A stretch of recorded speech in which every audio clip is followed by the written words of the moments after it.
This is the Iberian Peninsula, and since the fall of the Roman Empire, it was ruled by the Visigothic kingdom, one of the descendants of the various Germanic tribes that invaded the Roman Empire.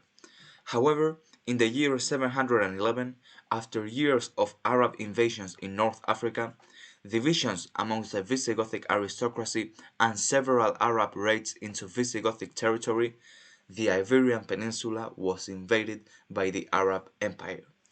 In this video, I will look into the first phase of the Arab invasion of the Iberian Peninsula, during which they invaded most of it in a single year. First, I will look into the invasion of the southern part, then the center part, and finally the northern part of the peninsula.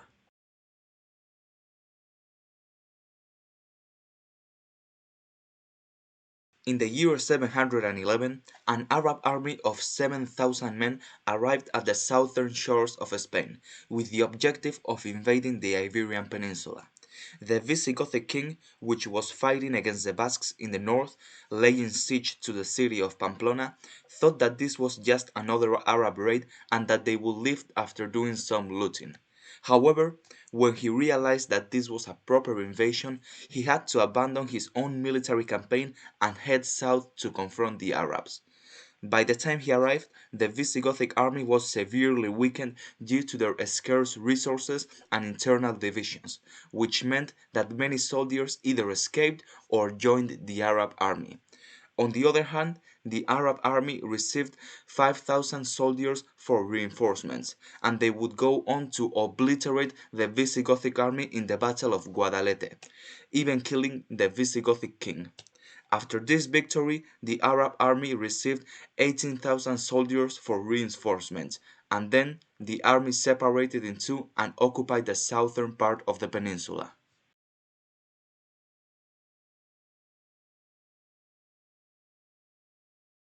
After occupying the southern part of the peninsula, both armies would head to the capital of the Visigothic kingdom, Toledo, a few kilometers south of Madrid. The new Visigothic king fled and the city was left defenseless. The occupation of Toledo benefited the Arabs in several ways.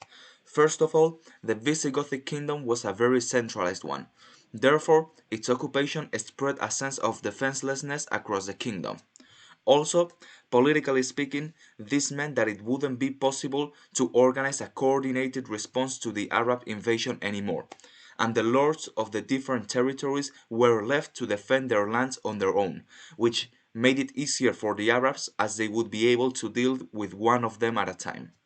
Finally, economically speaking, the Arabs were able to get a hold of the Visigothic treasure, which was the biggest treasure in Western Europe since the Visigothic looting of Rome in the year 410, and would allow the Arabs to pay for the military campaign.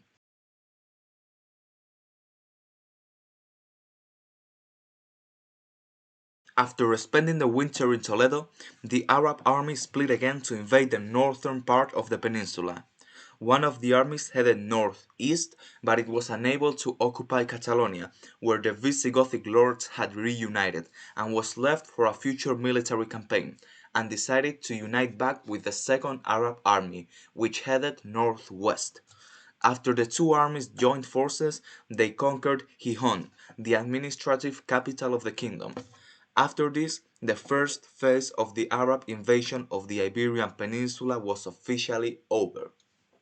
During this and the following military campaigns that the Arabs launched to assert their dominance over the peninsula, the Visigothic cities that surrendered to them were either taken by force or through treaties.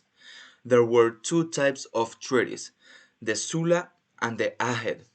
The Sulla treaties allowed the cities that surrendered to maintain their properties plus a moderate political and religious independence.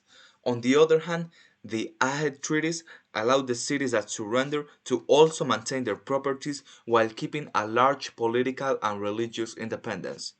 Nevertheless, these treaties were only kept while the Arabs asserted its control over the region, after which they were usually dismantled. On the other hand, if a city decided to resist the Arab invasion instead of negotiating with them, their fate upon surrendering was pretty grim. The men were usually killed, the women were enslaved, and the children who made up for the future generations were converted into Islam. This served to send a message to the other cities.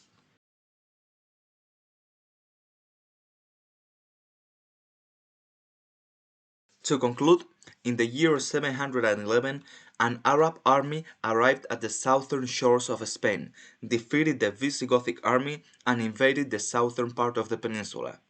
After this, they occupied the capital of the Visigothic kingdom, which demoralized the Visigothic lords, enabled a coordinated response to the invasion, and gave them the riches of the Visigothic treasure.